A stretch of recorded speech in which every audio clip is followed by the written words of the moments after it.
భద్రాద్రి కొత్తగూడెం జిల్లాలో భారీ టేకు చెట్ల అక్రమ నరికివేత వెలుగులోకి వచ్చింది. ఇల్లందు సబ్ డివిజన్ పరిధిలోని కాంచనపల్లి ఫారెస్ట్ రేంజ్లో ఈ ఘటన చోటు చేసుకుంది.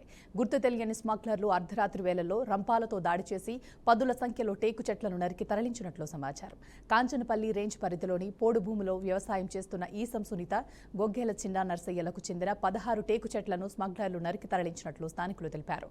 అర్ధరాత్రి సమయంలో చెట్లను నరికి ట్రాక్టర్లు లేదా ఇతర వాహనాల ద్వారా కలపను తరలించినట్లు అనుమానం వ్యక్తం చేస్తున్నారు.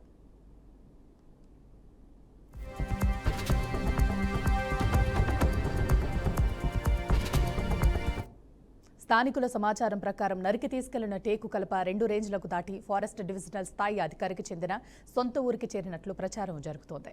గతంలో కూడా ఇలాంటి ఘటనలు పలుమార్లు జరిగినప్పటికీ అధికారులు పట్టించుకోలేదనే ఆరోపణలు వినిపిస్తున్నాయి. ఎక్కడ టేకు కలప దొరికినా చివరకు అదే ప్రాంతంలో బయటపడటం స్థానికులను ఆశ్చర్యానికి గురిచేస్తోంది. దీంతో ఈ వ్యవహారంలో అటవీశాఖ అధికారుల నిర్లక్ష్యం లేదా ప్రమేయం ఉందా అన్న అనుమానాలు వ్యక్తమవుతున్నాయి. ఇదే విషయంపై బాధిత రైతు ఫారెస్ట్ సిబ్బందికి ఫోన్ ద్వారా సమాచారం అందించగా ఘటనా స్థలానికి వచ్చిన అధికారులు పోయిన కలపను దొరకకపోతే ఒక్కో టేకు చెట్టుకు ఫీజు చెల్లించాల్సి ఉంటుందని బెదిరించినట్లు రైతు ఆరోపించారు. మేము అడవి బిడ్డలం, పోడు భూములపై వ్యవసాయం చేసుకుంటూ జీవిస్తున్నాం. చిన్నప్పటి నుంచి కష్టపడి పెంచుకున్న చెట్లను ఇలా నరికి తరలించడంతో తీవ్రంగా బాధపడుతున్నామంటూ రైతు ఆవేదన వ్యక్తం చేస్తున్నాడు. కాంచనపల్లి రేంజ్లో స్మగ్లర్లు అడవిని నరుకుతూ అధికారుల కనుసన్నల్లో వ్యాపారం చేస్తున్నారనే ఆరోపణలు స్థానికంగా వినిపిస్తున్నాయి. గతంలో కూడా ఇలాంటి ఘటనలు జరిగినప్పటికీ ఫిర్యాదు చేసిన రైతులను బెదిరించడం తప్ప స్మగ్లర్లపై చర్యలు తీసుకోలేదని స్థానికులు అంటున్నారు. ఈ ఘటనపై ఫారెస్ట్ రేంజ్ అధికారులను మీడియా వివరణ కోరగా స్పందించేందుకు నిరాకరించినట్లు సమాచారం.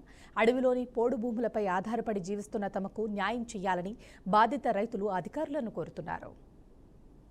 అనిత, మాది రాయగూడెం గ్రామం.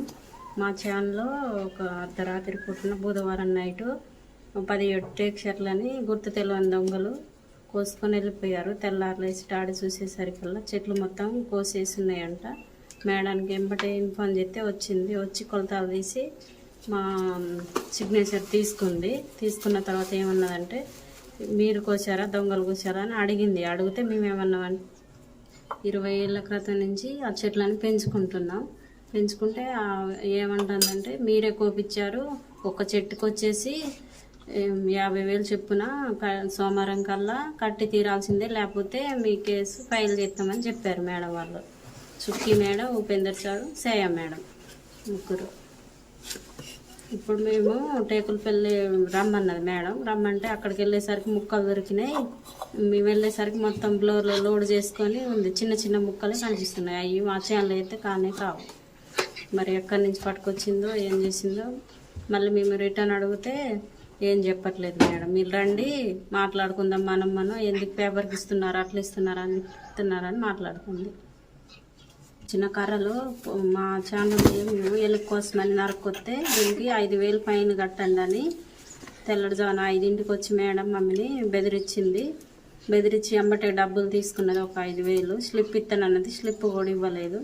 మరి ఆ రోజు చిన్న చిన్న బడతెలకి సీసీ కెమెరాలో పడ్డాయి అన్నది. మరి ఇలా ఇంత సొమ్ము పోతాను, సీసీ కెమెరా ఏమైంది మేడం అని చెప్తే సీసీ కెమెరా లేదు, ఏం లేదు అని అన్నది మేడం. మరి మా చెట్టు కర్రలు మాకు కావాలి, మాకు న్యాయం చేయండి అని అడుగుతాను. అసలు నా కర్ర కావాలండి, నా కర్ర నాకు కావాలి. చిన్న కర్ర గుల్లూరు మీద ఎక్కించింది, నీ బాకు ముందే ఎక్కించింది. అదే చిన్న కర్ర, నా కర్ర అయితే కాదు. నా చెన్నై పెద్ద చేయండి, ఒకసారి వచ్చి చూసుకోండి. ఆ ముచ్చలు ఉంటుంది కదా, ఇక్కడ చూసుకోండి సార్. తప్పితే నన్ను భోజనం చేయండి, నన్ను కేసులు చేయండి, నేను సిద్ధంగా ఉన్నా. అసలు ఆ కర్ర కాదు. రీఫర్లు ఉంటాయా అండి, రీఫర్లు కూడా ఎత్తేసింది. రీఫర్లు కూడా ఎత్తి బుల్లూరు మీద ఎత్తింది అమ్మ సుఖే మేడం. రీఫర్లు ఉంటాయా, రీఫర్లు కూడా ఎత్తి బాధ్యత చేసింది అమ్మ. అది ఎండు కర్ర, రీఫర్ కూడా ఎండుదే అండి, ఎండుదే అండి, అది ఎండుదే. ఆ కర్ర అయితే నాదిగా.